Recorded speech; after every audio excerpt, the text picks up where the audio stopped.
everybody. Randy Patterson here with Boomerocity. And I'm pulling this interview out of the archives. I have a written version of this that is actually linked on boomerocity.com, but the article appeared in an online magazine roughly 16 years ago in an online magazine called Perfect Sound Forever. I had just barely launched Boomerocity at that time. We're talking 2009. And I, as I've said in other recordings, I really didn't think Boomerocity would last more than a year. I just thought this was some kind of fluky thing I stumbled onto and it would come and go. Well, here I am in my 17th year doing this and still having a lot of fun. But one of the first interviews I did was with Sam Andrews. Sam Andrews was one of two guitarists with the legendary band Big Brother and the Holding Company, which is, of course, the band that catapulted Janis Joplin to fame. It was her first band, and man, what a band it was, and what memorable hits they came out with, memorable recordings, especially for Janis's very short life and career. I when I started this, like I said, I really didn't expect to do a lot of interviews. And so somehow or other, Sam came onto my radar. I honestly don't remember how or why. The emails that I have had that were tied to all that were lost in a hard drive crash or inadvertently deleted. I can't remember even how that happened. But we exchanged a few emails. That much I do remember. And by the way, I'm just giving you this background. If you want to just fast forward and listen to the interview itself, I totally understand. But this is for those of you who want to know what the background was of this particular interview. So we had exchanged some emails, and it turned out that my day job at the time was the company was headquartered in Sunnyvale, California, and I was going out there on business. And Sam lived outside of San Rafael, California, kind of northwest of Sunnyvale. And so we arranged to meet when I came out there on business. And as you already know, since then, most of my interviews are done. They started out over the phone and now on Zoom. So I fly into San Jose, I get into my room at Sunnyvale, and I drove up to San Rafael to meet with him. And I got there a bit early, and so I knew he had mentioned he did some painting in a cafe there in San Rafael. And so I went in there, and just as I was walking in and kind of getting my bearings as to what paintings he had up there, because he would go in there and paint and fans would come in, he'd chat with them and all that. Always a very gracious guy. From at least my experience with him was that way for the most part, and I'll tell you about that in a minute. And so anyway, he called me just as I was getting into the cafe, and we wound up meeting at another cafe just outside of San Rafael, and that cafe was closed, but they had some outdoor tables and chairs and such. And so we sat there, and that's where this interview you're about to hear was recorded. And when I decided to pull this out of the archive, I really didn't know what kind of shape the interview or the audio would be in. It's in surprisingly good shape. In fact, that whole interview was recorded on this little digital recorder. That's what I recorded my interviews on. There was actually a little microphone, believe it or not, that plugged into here, and it would go into my ear, and I would hold the phone up to my ear, and it would catch both sides of the conversation. But in this case, there's two microphones built in, and this recorder just laid out on the table, and he and I sat there and talked, and that's what you're going to hear here. So the interview went very well, and I really didn't, I guess I didn't have enough confidence in my work to put this onto Boomerocity directly. So Perfect Sound Forever said they were interested in it. And in those days, what I would do is I would run my written versions of the interviews by the artist or the management, or at least offer it to them. So in case I got something wrong or they said something they wish they hadn't, it was just a courtesy I gave to them. Well, I did that to Sam, and he pretty much rewrote the whole article because he was very particular with words and knew exactly how he wanted to come across, and I let him. Today I wouldn't do that, but back then I was just starting out, and I gave him full reign on that. And that's pretty much the article you see on Perfect Sound Forever. And if you're watching this on the Boomerocity page, you can just click on that link. I'm going to keep that there to honor that entry into PSF. But this video and audio will be on the page so you can hear the interview as it came down. It ends kind of roughly because I honestly never foresaw putting the audio out there for anybody to hear. So it's kind of clunky and all that. But the after the interview ran, and I wanted it to run into that magazine instead of on Boomerocity because I didn't have any traffic. I wanted Sam to get as much eyes on this interview as possible. So I ran it there, Perfect Sound Forever, and I sent him the link. I get a blistering email from him tearing me to shreds. And keep in mind, I was brand new at this. I was heartbroken. And he was upset that I used the word quaint to describe San Rafael. And there was a couple other things. I forget what it was, but I was puzzled because he practically rewrote the article for me and he approved everything on it. And so I wrote him back and I reminded him of that. And I was very nice about it. I was expecting to get torn to shreds again because brand new at this, I didn't know what to expect. And he wrote me the night again. I wish I'd had the email, but it was gone. But I do remember him apologizing to me, saying you're absolutely right, because he was upset with the word quaint and how I described San Rafael, and I reminded him, being the linguist that he is or was, that's not a bad word. Some people use it as kind of a double-edged sword, but I meant it very nice, like I would describe Mayberry or some other fun town. And he agreed with me. He apologized. And he said that's what he got for writing emails while he had a little bit too much wine. His words, not mine.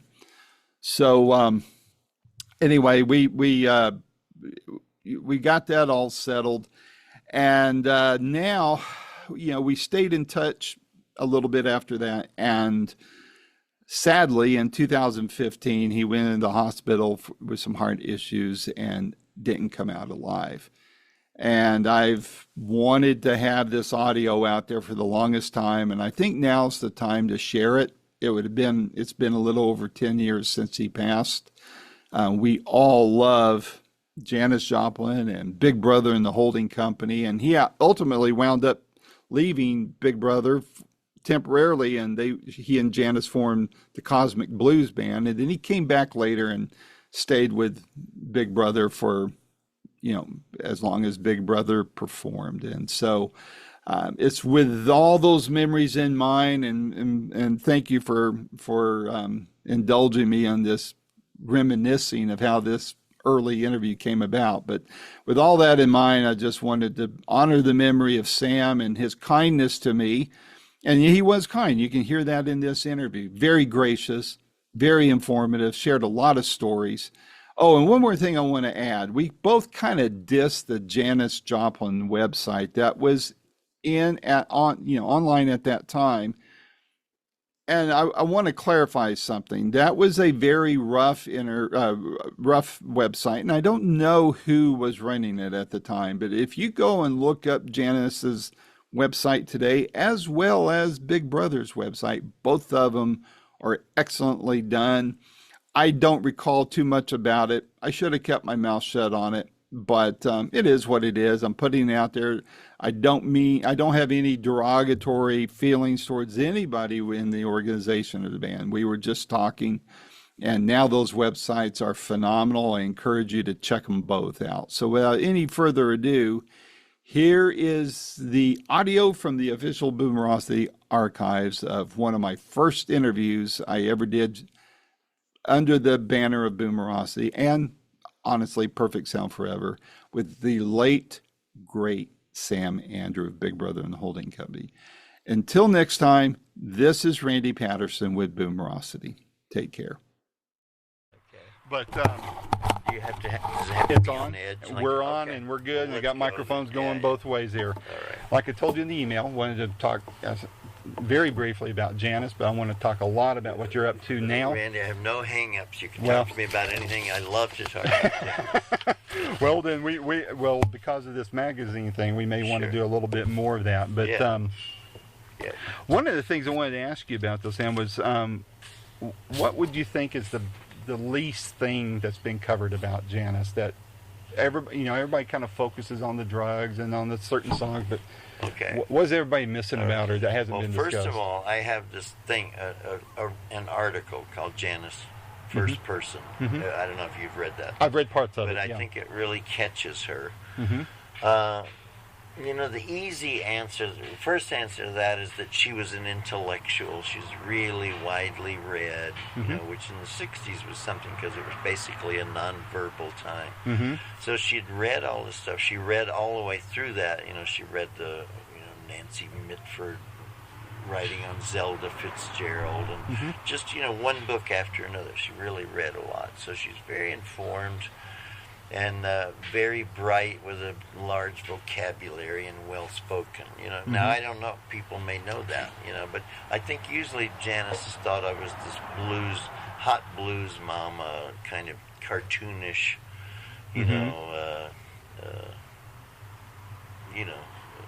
blues Just a belter or character. something, character. And, Yeah. and she definitely was that, but there was this other side. It wasn't in conflict.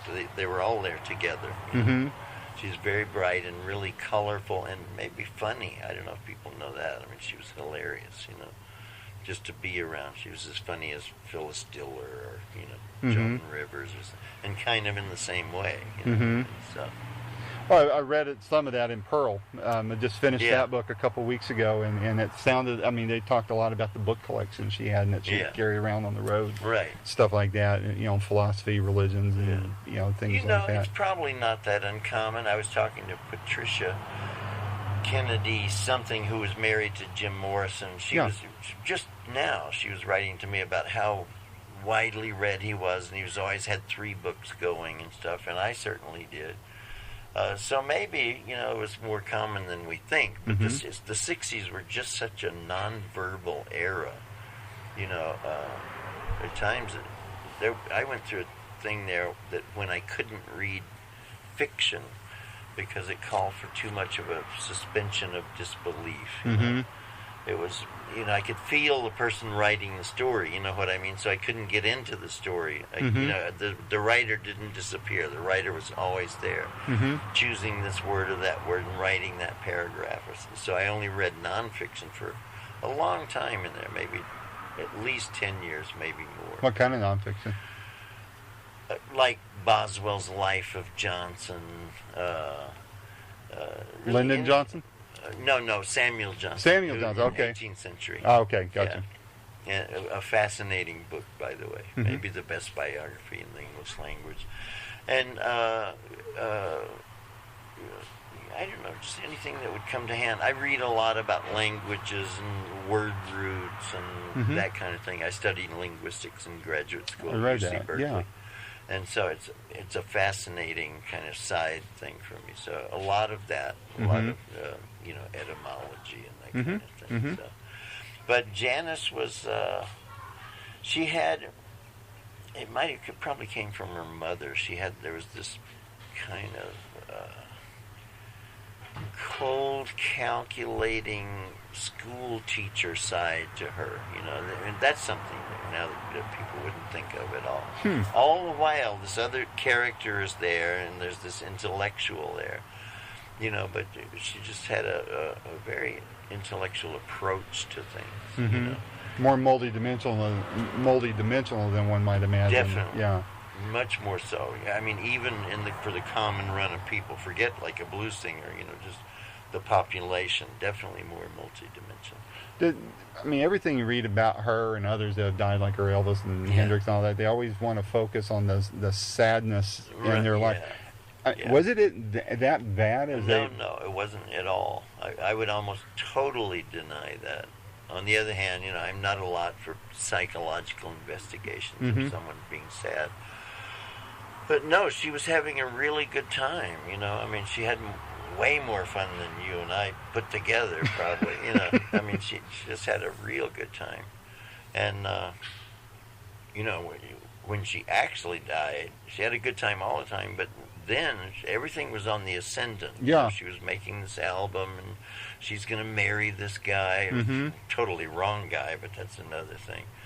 And he was killed later, wasn't he? Yeah, on a motor. He killed a woman. He took a woman with him on the motorcycle. That's right. And she said, no, I don't want to go. And he said, yes, and he killed both of them, So he's just a bad person. He was from a wealthy East Coast, maybe a publishing family, but maybe also banking. And he was just like the bad boy or something. But I don't know. Maybe he was cute. I don't know. He wasn't to me. But we wouldn't think so, yeah, would we? We wouldn't think so. No, he's just kind of an asshole. Yeah. But he paid for everything, and Janis really liked that, because she was kind of frugal too, wasn't she? Yeah. She had that side. That was part of that school teacher thing. She was very meticulous and kept records of how much she spent, and everyone was real surprised by that when she died. And so there was this calculating side to her that it comes out. Do you know there's a play called Love, Janis? Yeah. In that play, from the very beginning, when she comes to join Big Brother, she is calculating about success in a way that none of us were. We were all just riding this thing and playing this music and really happy about it, And I thought the whole thing was going to last maybe 2 years or something at the outset and never be heard of again. But she wanted to be a star like Cher or something. This very strong thing to, she had this image of success and everything she did. Like she bought the clothes, like these clothes or that gold lame outfit she wore at Monterey Pop. It was very conscious. I want to dress like a star. I don't want to dress like everyone else. No haphazardness about it. And the rest of us were kind of like, we want to be genuine. We want to dress like our audience. The minute you stand up on stage and you look out at the audience and they look different from you, then there's a disconnect or something. But, she was all for that other thing. And in retrospect, I admire her for that. She had a very clear picture, and I guess that's what you're supposed to be when you're going for a goal. Right. Have this concrete image of it. And she really had that, The rest of us were kind of just bumbling along. Hey, this is great. We're playing. And, Well, it hadn't been done before. Yeah. Really. I mean, it's all new music, Yeah. Whereas what she was doing was sort of old-fashioned in a way. We were like going for this new thing, So, and plus, it's a male-female thing, too. It's kind of a gender thing. That's interesting. What do you think is the, there's been some press about the estate and how her family's handling it and all that. And the book I just read, I read several books on her, but the more recent one that's fresh in my mind, the mom and the sister don't really come off looking too cool, and I don't want to get into slamming or anything, but what's your perception of how that's all going? It's evolved over the years.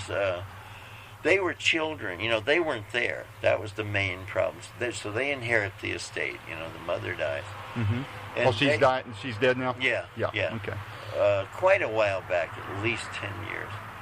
But how to approach it? The whole thing is evolving. At first, they blamed us for her death.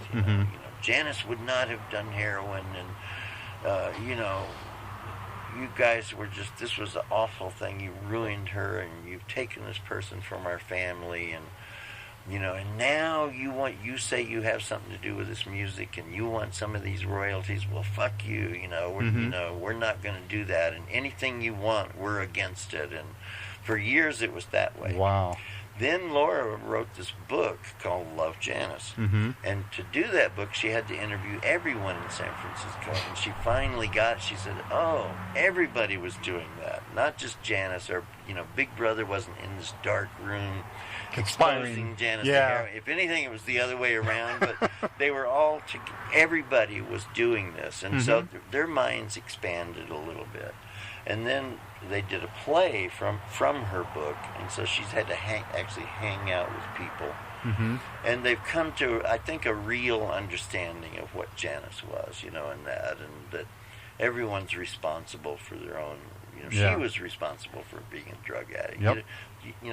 I've been a drug addict. So somebody doesn't, make you do it. Don't pin you down and, Yeah, it's the other way around. You're asking for it. You're bugging them for it. Yeah. And they're saying, you got to cool it, and people are trying to be responsible. And she was the biggest user of everything. She ate the most.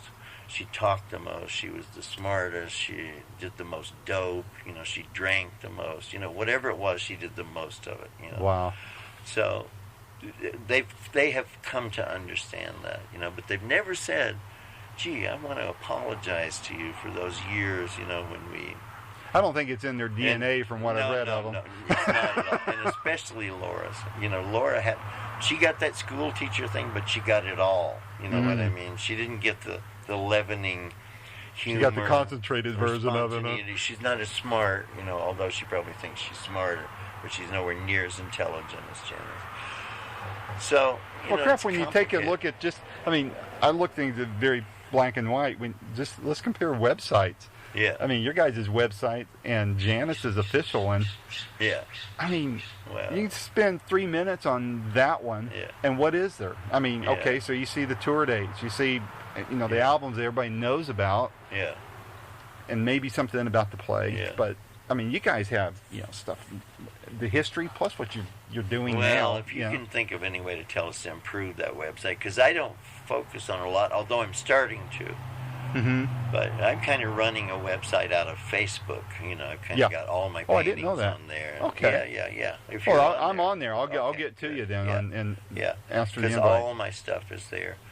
But and they live. I don't know. He chose to live in Arizona. Her dad?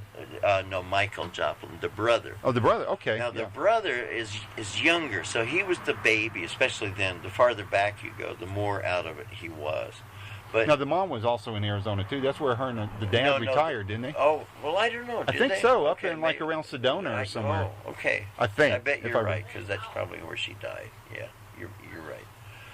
But so that explains a lot. That explains the brother settling there. I never knew that. See, I didn't. I did. I read it. I remember reading it. Well, it was in the book, and the mom was still alive in the book, and I didn't bother checking to see. I assumed she was dead. The mom was still alive in the book. In the book, it was, but the book is like 12 years old. See, but one of the things about this play is that the reason the guy wrote the play is the mother died, and they went through her effects, and they found all these letters from Janis under her bed, and they brought them to the playwright didn't want to have any. He said, "I'm not going to write about this blues mama," Mm-hmm. And they found these letters, and they brought them to him, and he said, "Oh, this is different. This is really a thoughtful person. There's a play here." Mm-hmm. So that's his story. He tells that in every interview, and it's the truth.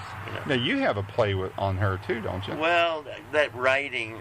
The reason I did that Janis first person thing is they're going to make a movie about her one of these days. It's just a matter of time. Mm-hmm. Although it's been a long time. It's been at least 15 years that we talked to. The Rose was the closest to it. Yeah. In feeling, it is. Yeah, it definitely is. Although it's not close, but. Some of these movies, you should read these scripts. It's just like, who is this person? They're talking about this power-mad, sex-driven, crazy woman, and she comes and rehearses the first day with Big Brother, and then she goes in the bathroom and says, "How can I take over this band?" There was nothing to take over. We were all building this thing together. Well, you were already established in San Francisco, right? True, Yeah. But that's the farthest thing from how she was. Uh-huh. She had her foibles, definitely, but they're all writing their own story. That's what it's all you can write. Yeah. So there's Melissa Etheridge, Mm-hmm. and then her significant other is her name Julie Cipher or something. Mhm. And I saw the screenplay she wrote, and it's like horrible. You know, it's this Really? Hollywood, you know, disgusting ego game, real shallow. You would think they would You know. want to do it perfect, though. Well, you know? but they did do it perfectly, but it was all they could see. What you see is what you get, you know, and that's all she could see, you know. And somebody made an interesting comment the other day. They said, well, Melissa was going through a lot of that shit, and that's why Julie wrote that. And I never thought about that, but it kind of makes sense. But then I know Melissa, and she's a worthwhile person. I mean, anyway, you wouldn't believe how disgusting the script is. It's so far, you know, if you read it and you go, huh? Who's this? Is this, you know, Wasn't Joan who I hung with. Crawford? What is this, Mommy Dearest? You know? It's like really, you know, and there's no spiritual moments or anything. She had a lot of them. You know, the whole scene was about that. You know, they just miss it. And that's only one script. There have been several scripts, and I've seen them, and they're all kind of, you know. I understand they have to write and titillate people, and they have to sell tickets to these movies, you know. So, you know. But it sounds like the true story is enough in my mind. Yeah, you know? yeah, that's what So I sat down and wrote this in self-defense. I said, I'm going to remember everything Janis ever said to me. Really remember it, you know, not the way it was for an interview or something she said to me in the car on the way home from a gig. So I just wrote down all these things, you know, just so I'd have them preserved. And really, frankly, in case there's ever a decent screenwriter, get with her or him and say, hey, you want to team up on this, you know? And You almost think like an Oliver Stone would just like take something and just smoke it, man. I mean, that would be... Maybe The Doors was enough for him, though. But yeah, that's true. Especially the first part of that Doors movie it felt like what it was like, you know? Yeah. The beginning of the that sweet ascent. innocence of the hippie scene. Yeah. He got that right at the beginning of the Doors movie. So that's why I wrote that. I wrote it just kind of in self-defense, you know, just so I wouldn't lose my sanity by reading these stories and forgetting, you know, who Janis was. Yeah. It's amazing that you could be able to do that, too, after all these years. I mean, it's been a long time. Well, I took a lot of time, and that's, you know, quite a long time ago that I wrote it, maybe early 90s. But still, it's been a long time. But, you know, she's very vivid to me, and I hung out with her a lot. I knew her, I think, better than anyone, although probably every person in her life thinks that. You know, she's that kind of person. You spent a lot of time with her. But I spent more time with her than anyone. I definitely played more nights with her than any musician in her life, you know. We had many a ride home from the gigs, and, you know, she'd say all this stuff. So I just kind of would remember, you know, how it sounded and stuff, and try to. So one of these days they're going to make a movie, and when they do, I'm going to call a screenwriter and say, just do me a favor, take a look at this. You know, are you writing anywhere close to this? Is it, you know, because, you know. Well, and I think that would be very important. That's the reason why I was even mentioning Oliver Stone. I mean, he plays a little fast and loose with facts too, but you know, JFK was still a good movie, right? Yeah. And so was The Doors. I know, love his work. He's definitely a propagandist, but I love what he does. Yeah. Well, we saw some of him filming some of JFK in Dallas when we were there, and got some of it on videotape. It's kind of cool watching how he works. One way you can tell he's kind of well-rounded is that when he did the Bush movie, you know, I haven't seen it yet. People said, "Oh, you were too easy on him and stuff." See, they were expecting Oliver Stone. Oh, he's going to murder Bush, you know. And he went to school with Bush, which I didn't know. He and Bush were classmates at Yale. I'll be darned.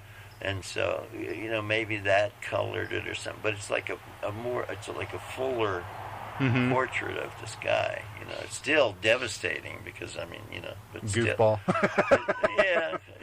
But then it shows his religious conversion, and he's sincere about that. And, you know, it's kind of what you should see it sometime. I'd be curious on your reaction. You know?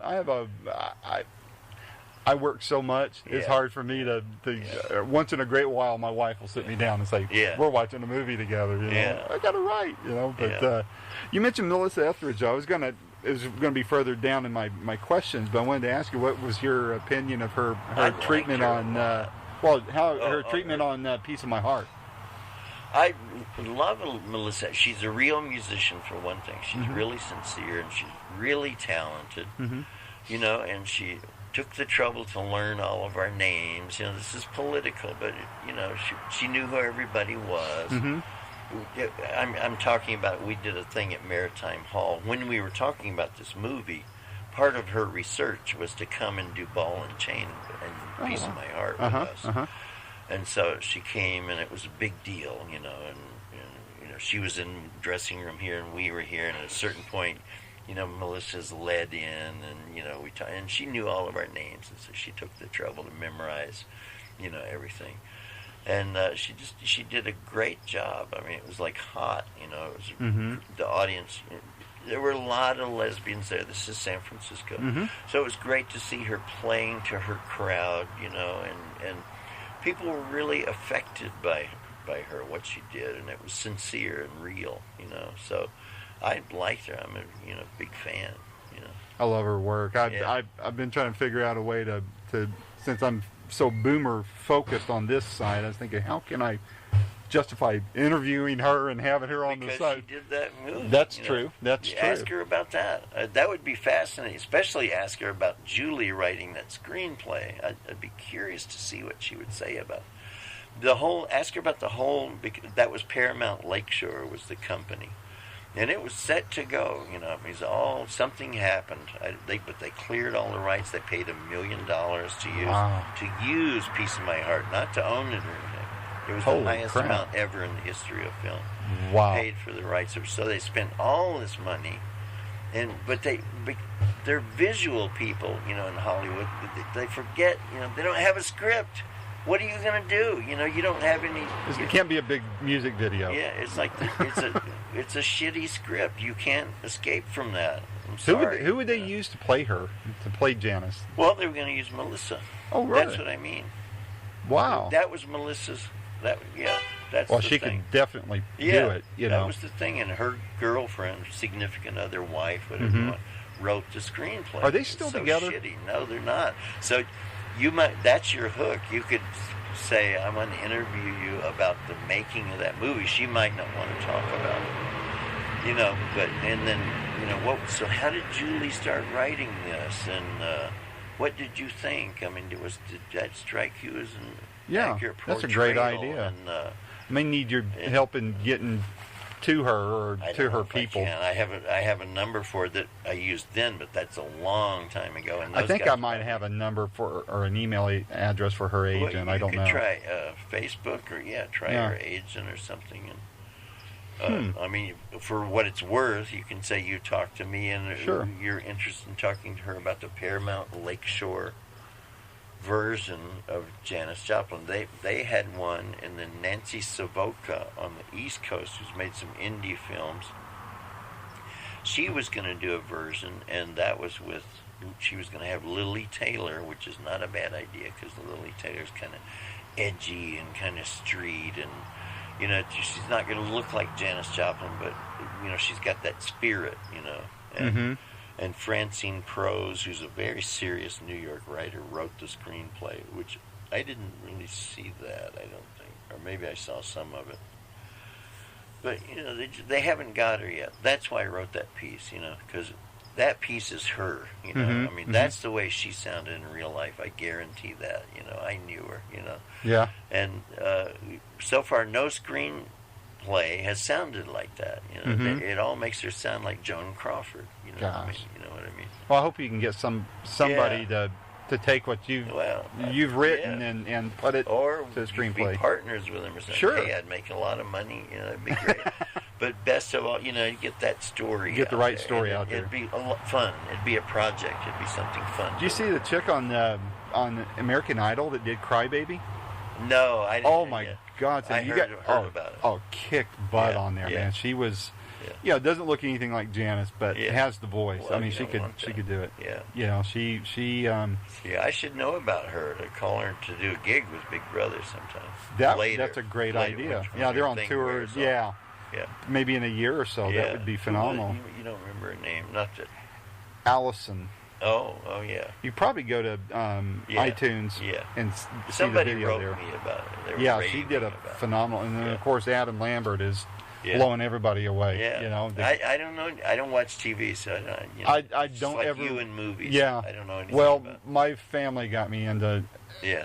American Idol. When I saw Adam Lambert, I said, "This guy is phenomenal." It was worth taking the time to watch I it. believe it. And the guy, I kid you not, Sam, this is what I said. I said, this guy could take Freddie Mercury's place on Queen. Yeah. And I swear on the last night, Brian May and Queen was there, and he was singing with them. And they said afterwards they're talking about maybe doing I was like, yeah.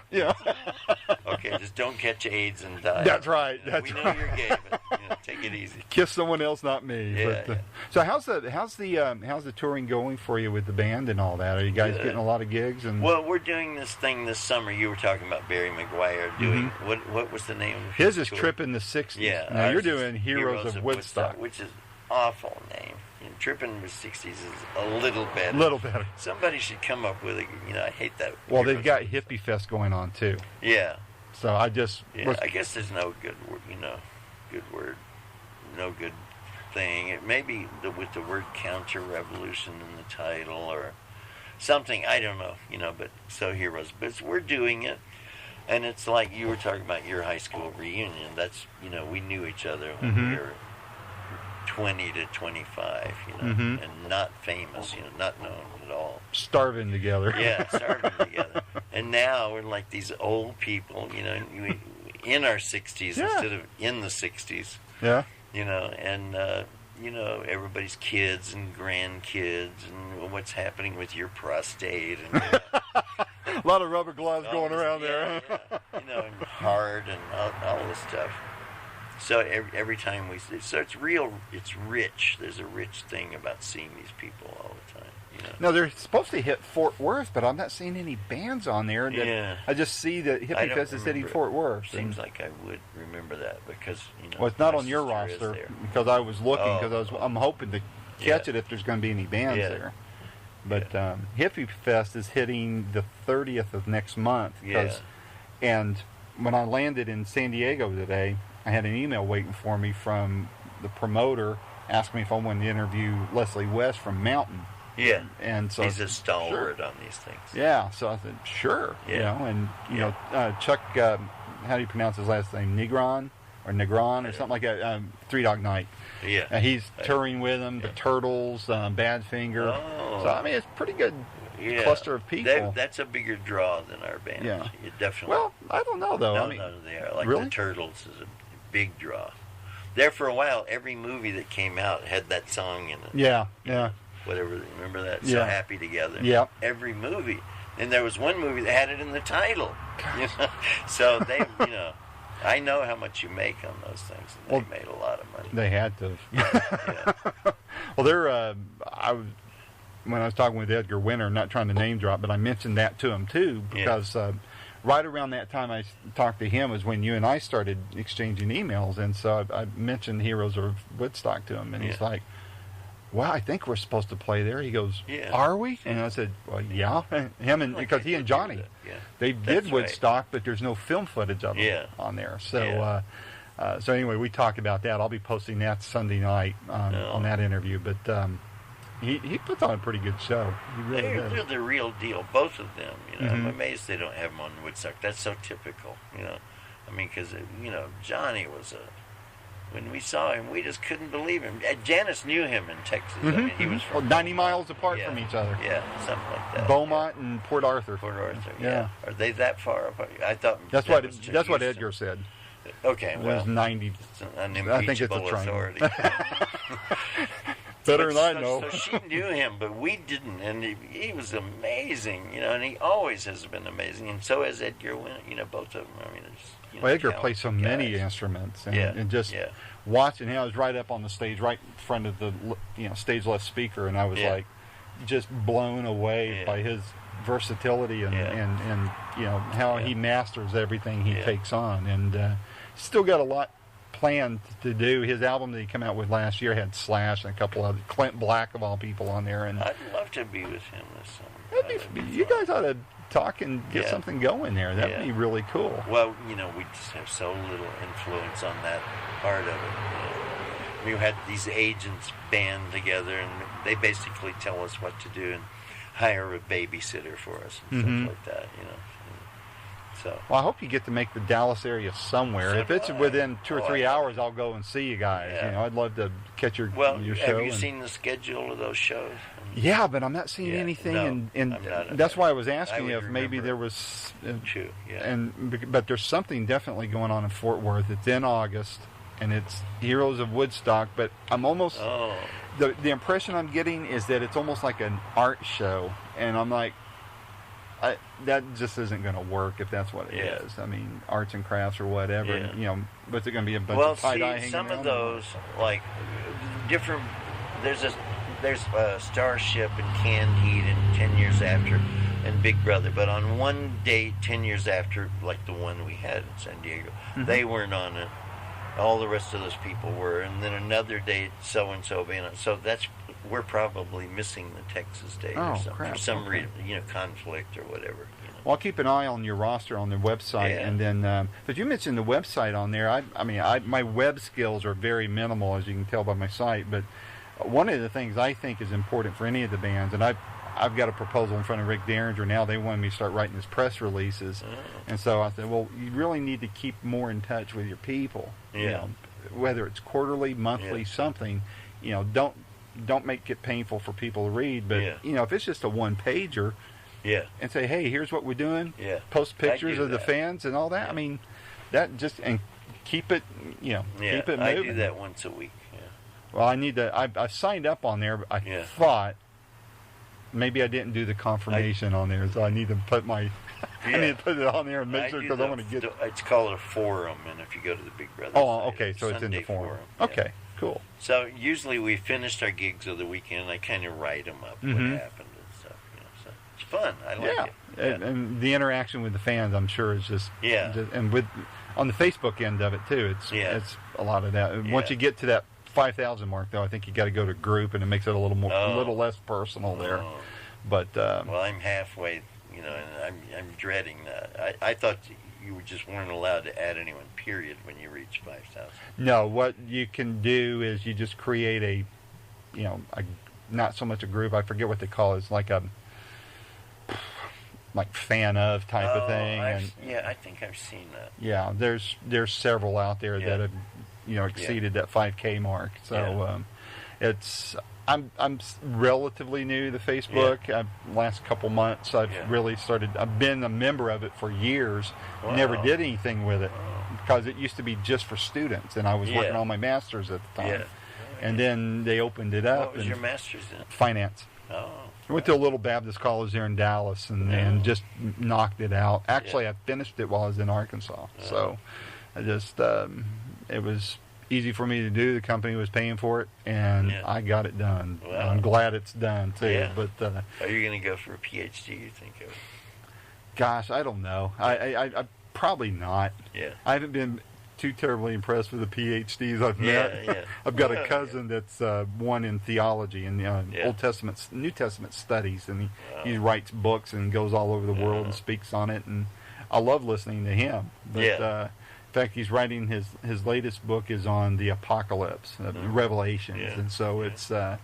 I'm going to see him at the family reunion in a couple months, and so I'm going to find out what the latest is on the book. Because, in fact, I talked to his mom on the way up here and check in with her every once in a while. But she's PhD, probably not. I want to develop my writing, and my goal is I'd love to make a living doing it, leave the corporate rat race, and keep the classic rock story alive. Keep the latest and greatest, which leads me to the lost tapes. Yeah. What happened there, man? What do you mean? I mean, tell me about it. What's the?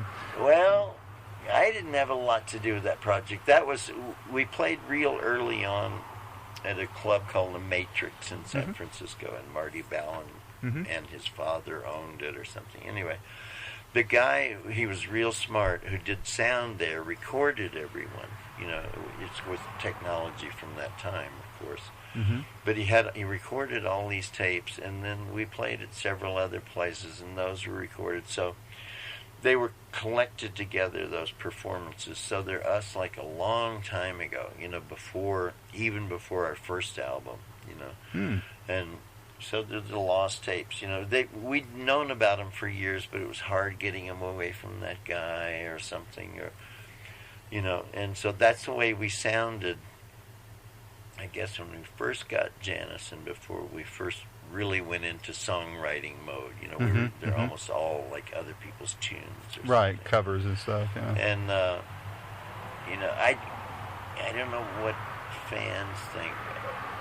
To me, the playing on it is abysmal, but then a lot of people say they like it, so I have to honor that. I don't want to make them feel like a fool or something, but it's when so there's a lot of energy. It's when we started out. To me, my favorite part is like there's Peter Albin, who's the bass player, and he was the leader of the band at that time.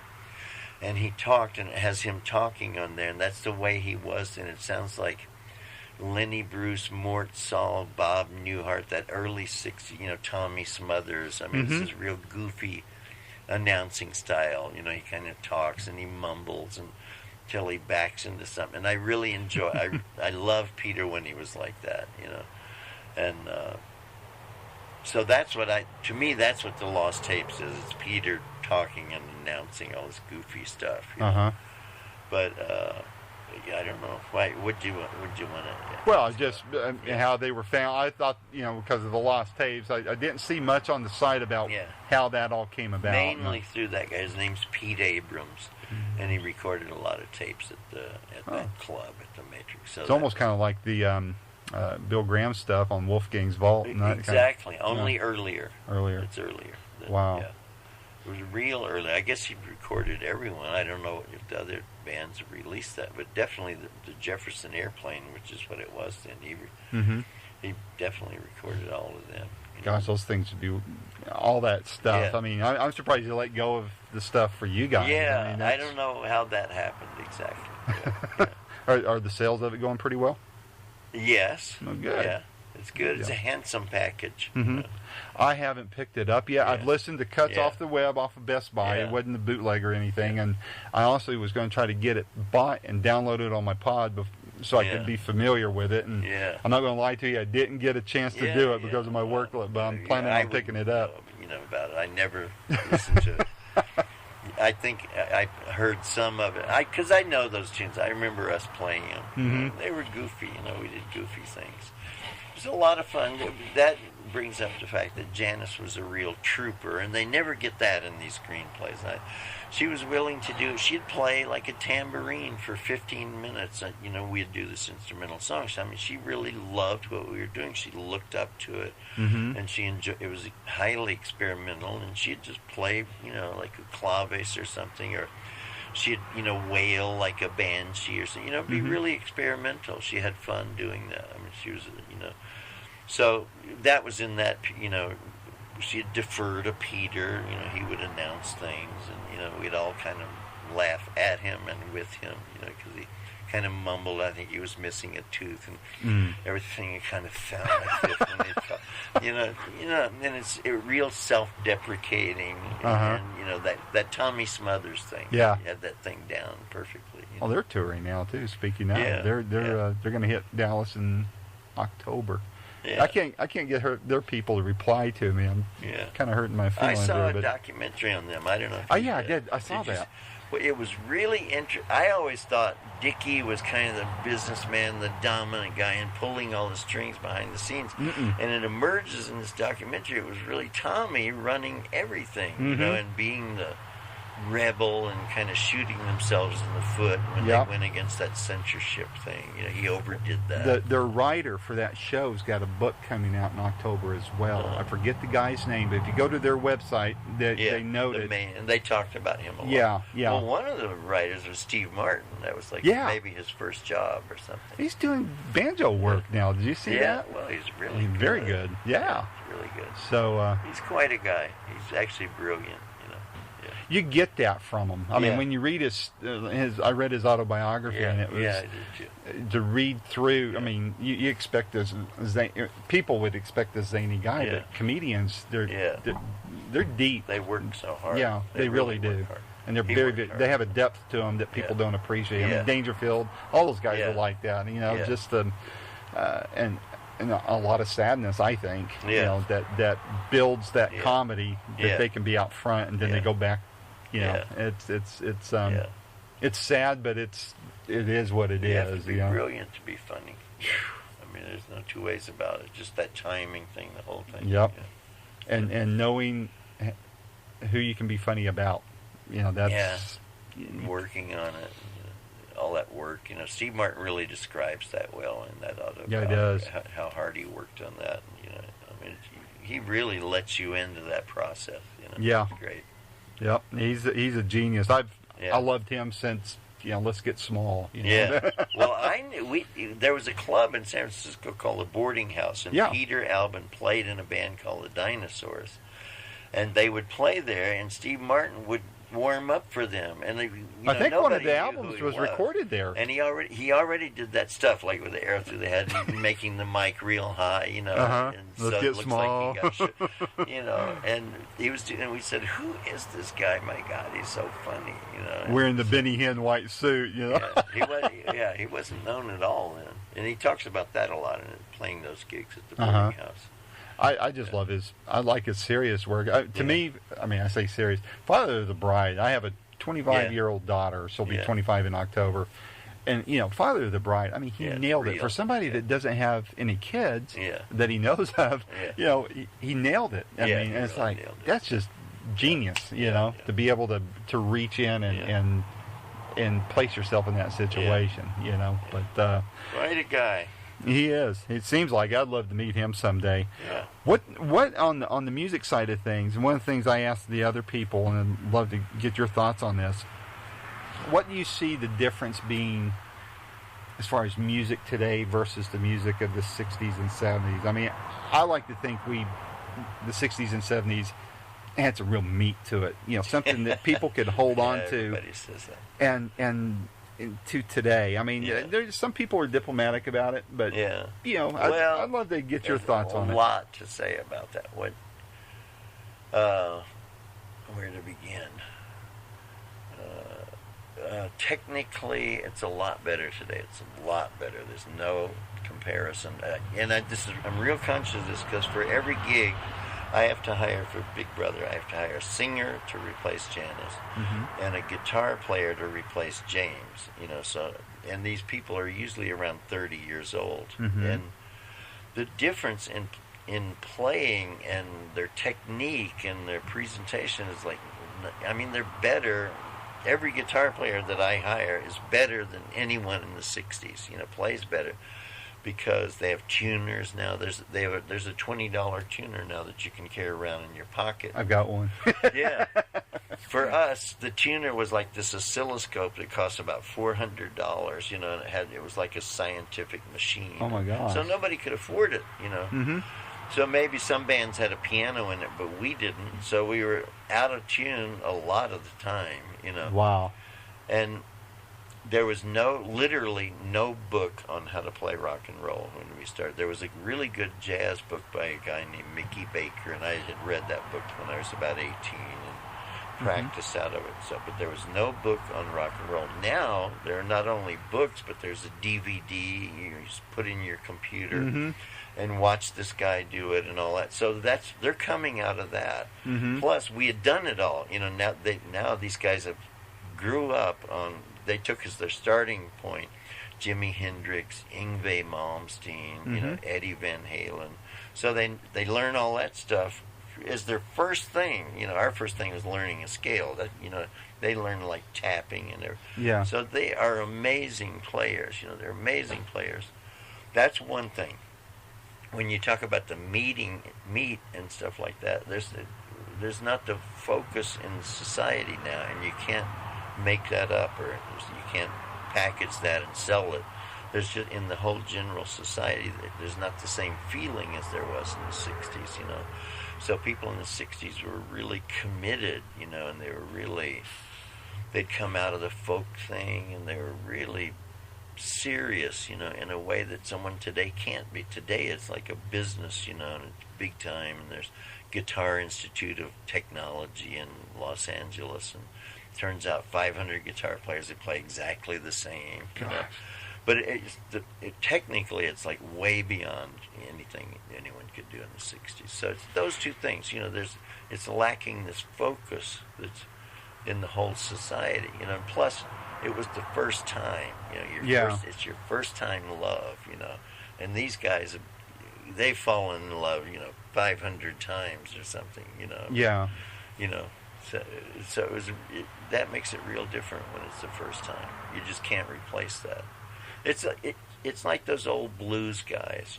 You can, I don't know, say Gary Moore or can play really great blues. But it's not going to sound the same as Reverend Gary Davis. There's just something there. It's the same kind of analogous. The same. They're way better players. Play way better than Reverend Gary. I mean, as far as the knowledge and the technique. Yeah, and the technique, and the tuning, and all. Well, don't you think too? The guitars are made differently today. You got that robo guitar that tunes itself. And have all sorts of different tunings on there and all that. I have this thing that a really great guitar player gave me. It's just Chicago blues. And you play this thing, and there's a guy in the bed. I don't even know his name, and he's playing a guitar, and it has like one string on it, or two strings or something. And he's just playing it really quick, and it's just amazing. I mean, it's amazing what he does, and nobody can do that, Golly. And it's just like the shitty guitar, and he's shitty, and he's in the shitty room, and and he's doing this thing that's totally incredible, just instinctive musicality, So.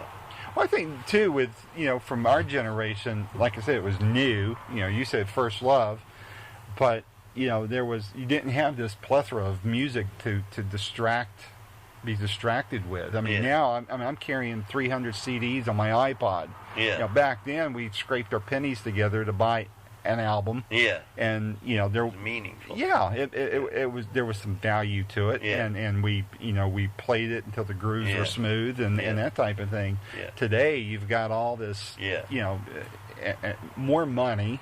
The kids have more money and don't have as much appreciation of what it is they're buying. So there's that whole but and everything has to be in a niche now just to sell it, The market's totally changed. There is business is, there wasn't a market then. Yeah, true. Yeah. But the music is the music business is just so overmanaged. Yeah. I guess it's like the movies. The lawyers and the accountants took over. So. Well, I talked to when I was talking with Rick Derringer about it. He's kind of almost gone indie. He's actually with a label. He got a great new blues album out, by the way. If you like blues, check it out. It's he does a Hendrix song, "If 6 Was 9." Yeah, does an awesome job on it. It's a great song. Yeah, he does. He knocks it out of the park. Yeah, I think Hendrix would have been. Yeah, I didn't know him. I never met him, but I think he would have been impressed. Yeah. But he would have been impressed with a lot of things that have happened. But all of you guys, that it's such a youth market now, and there's not an appreciation, as much appreciation, excuse me, for your work. For Hendrix is an easy one; it gets everybody's attention. Yeah. But to have somebody like Melissa Etheridge come around and do "Piece of My Heart" or to bring out to what I feel are the better classics, and make people aware of them again and start dusting off those records and put buy the CD versions of them and that type of thing. And that's the purpose of my website, to bring back an awareness and an appreciation, and hopefully start driving CD sales for you guys and concert attendance. That would I love that kind of stuff. We played a gig in Central Park in 2003. I'm real aware of it because I'm painting a picture of right now of the women who were involved in that. Mm-hmm. And there were some amazing women there. One of them was Phoebe Snow. Yeah. And she sang a song with us, and it was really good. I think it was "Piece of My Heart." I'm not sure, but that was quite an afternoon. It was in Central Park, and Nina Simone's daughter was there, a real good singer, and Millie Khan, Chaka Khan's daughter. And so I'm painting that. Actually, it was on the wall. I don't expect you to. You were at Roma. Did you? All I those just had paintings just are walked mine. in when you called Yeah, me, yeah. so I turned right Yeah, around, and walked yeah, out. So yeah. I didn't. They add a lot to this too. If you want, I would want like to send that. it to me, I'm a fast typist, and Okay. I type as fast as I talk, and so it'd be real easy to. Okay. One thing I was going to mention to you completely off, it wasn't have anything to do with this. You're talking about guitar players. There's a guy that I've been following for 30 years. I saw him in concert right after I graduated from high school in summer of '77. And so I'll turn 50 in October. So I'd be your little brother, right? Yeah. So, but there's a guy that was out of a band out of Ohio, kind of reached some regional acclaim. You might have heard of him back then in the late '60s. It's called Glass Harp, and this guy's name is Phil Kagi. He's a Christian artist. He does a lot of Christian music, but the guy, go to YouTube and just do Phil Kagi. Watch this guy. Yeah, This guy does. I mean, whether it's he can rock with the best of them. Yeah. But what's a real treat is he'll do. The last time I saw him in concert was a little town, Tahlequah, Oklahoma, little college town. Just him and his acoustic guitar, and he starts layering things, harmonizing with himself, singing into the sound hole of the guitar, and start layering. But he does "Here Comes the Sun," and I mean, to watch this guy, the guy is lightning fast on the frets. His middle finger on his picking hand is gone from a childhood accident. But whether it's on electric, acoustic, whatever, check him out. I think you might enjoy him. He does a lot of he does Crossroads on one take. It's a really good version of it. But if you just enjoy good technique and stuff, he's been around for a long time. I will. And so anyway, that's completely off the point. From the standpoint of any, is there any new talent that's catching your attention these days that you're impressed Well, with? as I say, I hire these guitar players, so that's the new talent to me, is the guitar player and Big Brother. Yeah. I mean, we have some ferocious guitar players. I mean, they're unbelievable. One you might look up as Joel Hoekstra, Hoekstra, and you could Google him. You'll see what he's doing. Joe or Joel? Joel. Okay. Yeah, J-O-E-L. And really, every guitar player we have, I mean, they're just unbelievable. I mean, people send me a lot of CDs in the mail. I hear a lot of unsigned bands, but I don't really follow anyway. My music listening's really haphazard. Usually, it's not haphazard. There's a goal in mind. I'm listening to it for some particular reason. So. I mean, otherwise, I don't have the radio on, ever, really. I was going to say a lot. And my wife is an excellent classical pianist, Really? So she plays, Scriabin and Bach and Beethoven, Mozart and stuff. So I hear a lot of that. I really don't hear anyone new, I'm sorry, except with what I said. I hear a lot of unsigned bands and I hear these guitar players. Do you manage any? Do you take on any of that, or do you just like listen to them, give them advice? What do you mean, take it on? Or like managing them or help cultivate them? I don't have the managerial talent. Although I booked Big Brother for years, and I kept that going till we finally got a decent agent. But I thought you guys had a permanent lead singer for you with you on. No, we have same thing. I have about at least 10 guitar players and 10 singers. Wow. The other guys in the band, Peter and Dave, have wanted us to settle with one singer for years. But that's you're asking me about musicians now as musicians. Then everybody's in about 5 bands now too. That's another thing. That's why you don't get that focus. Because then they were in one band and it was their life, and man, this band's gonna make it. Now it's like, well, I'm playing with so-and-so on Friday. I could possibly do that on Thursday. It's real diluted. Yeah. It has to be. It's economic just to make a living. Just to make a living. To do that. Somebody who I thought, this just popped in my mind. I actually met her about, 29 years ago now, to be exact, who I thought was Janis Joplin incarnate, was Bonnie Bramlett, Delaney and Bonnie and Friends. Oh, yeah, she was great. The girl rocks. I mean, she could... we almost went to Europe. I called her. We got really close. She was going to go to Europe and be the singer for Big Brother. Really? I don't know what happened. And she almost played that Central Park gig with us when I was telling you, Phoebe Snow, and we had singers all afternoon, and they would each do one song. It was really a lot of fun. And she was going to be one of them, too, and it just didn't quite happen. I talked to her a long time, though, on the phone. She would be, I mean, She was just the whole fact of who, her and her husband, Yeah. who just died recently, I heard. Yeah. She's a doll. The show would just, Yeah. she's great. I saw her perform once. I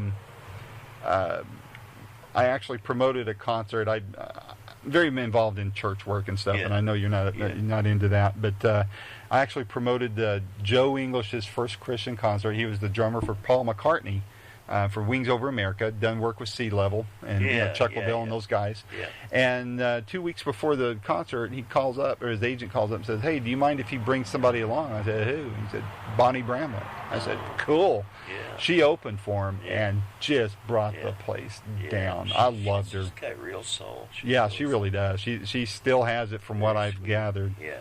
Very genuine person too, Yeah. seemed like to me, Yeah. But anyway. She's in that. Have you seen that film Festival Express? No, I haven't. It's really good, I reckon. But she and Janis are talking a lot, and their conversations are just so sincere and heartfelt. Festival Express. Got it. That's good. That's what I miss. People always go, "Did you miss Woodstock?" And I go, "No." And I know they don't believe me, but I could easily do without that. But I missed that. They took a train across Canada, and there were several bands on there. Grateful Dead was on there. Buddy Guy, Janis. In fact, it might be her best live singing, her best performance on film. They would stop all the way across Canada and get off and perform. And stuff. Oh, wow. And meanwhile, getting as drunk as they could, only as they did in the 70s. Total no regard for health or anything like Just that. blitz and Just oblivion. totally blitz. And the film is of that. And those people were having really a fun time, And that I miss. I wish I could have gone on that, But so Bonnie Bramlett and Janis are having these drunken conversations, and they're both just like so sweet and so genuine, They're really saying important things to each other, It's really great to hear. What do you think Janis would think about all this today, if she were around? I mean, I know you're not you don't think of coulda, shoulda, woulda, but I mean, that had to cross your mind sometime of what she would think, of all this crap. Yeah. Yeah, probably the same as we do. I don't know. Hard to, she might. She's very bright. She might be, spearheading some of it or something. I don't know. Yeah. I'm not sure how that would have turned out for her. Interesting.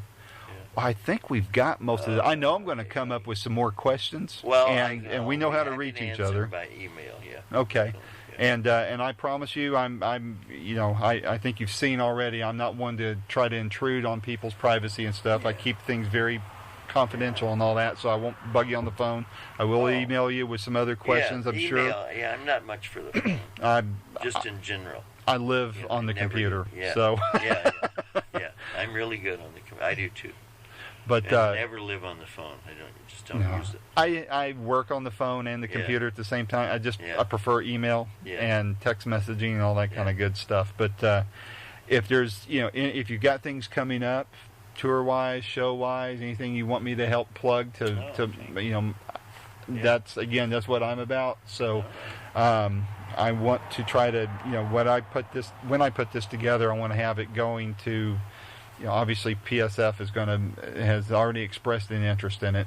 I'll run it by you and have you take a look at it and see what you think. I'll probably go more narrative instead of Q&A, especially because of how we kind of jumped around on things. But that's kind of how I think anyway. Okay. But the whole intent is to two things. Want to see what people are missing about Janis and get people interested in Big Brother and the Holding Company again, if they're not already.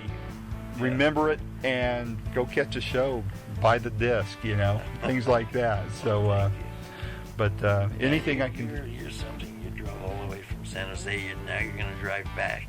Yeah. Where's your hotel? Right there in Sunnyvale. It's over there near the Yahoo, and it's walking distance to our headquarters, the NetApp headquarters. So, So right there off of 101, and You're going to get up tomorrow and go do that? yeah, I'm going to be in meetings all stinking day, and then I've got a dinner engagement tomorrow night. I was up at 3:00 this morning your time. Yeah. And Yeah, we do that when we travel. yeah, it's just I can't sleep, and so I just I work. I'll probably go start transcribing this tonight. Oh, my. This has been another fun-filled episode of Boomerocity with your host and producer, Randy Patterson. The theme song is Roll the Dice and is recorded and used by permission from Quentin Hope. Quentin is spelled Quinten, and Hope is Hope. And you can find out more about Quentin at quentinhope.com. Post-production is done by Cardinal Sins Productions. The Boomerocity name, logo, and content is copyright protected. Segments may only be used with written permission by Boomerocity and or its assignees. Inquiries should be directed to input@boomerocity.com. Copyright 2025.